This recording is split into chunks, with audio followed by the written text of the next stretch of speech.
Hello everyone. Today we are going to be working on Tableau. So the first thing we are going to do is we're going to do what we call data imputation, also known as data sourcing.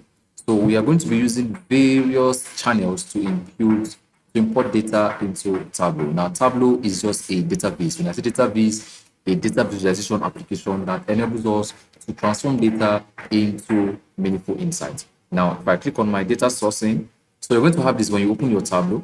Okay, so I have a data set. I am going to click on my text file to look for the data set. Now you can see it's not showing. So what I can do is I'll just change this from text file to all files. Now you can see I have my data set. So that's one way for you to check. All right. So on that way again is I can come down and click on my Microsoft Excel. So you need to know the extension attached to that file in order to sort the file into Tableau. So I'll click on Microsoft Excel and you can see lovely, my sales practice file Tableau. Then I'm going to open it.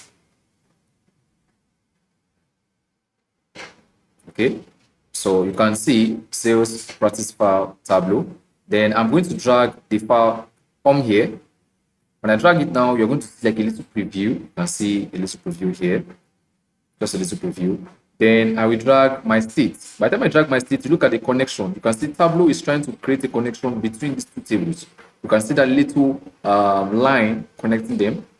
Okay, so when I drag and drop now it's asking for a relationship. You can see it's looking for a relationship. That means you want to check, okay, what column and what column, or what field and what field can we use to connect and we get our information together. So I'll select the field, I'll pick the state.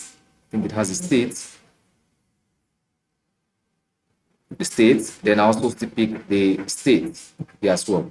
When I do that now, you can see we have a connection. All right. So that's how to perform a data sourcing into Tableau.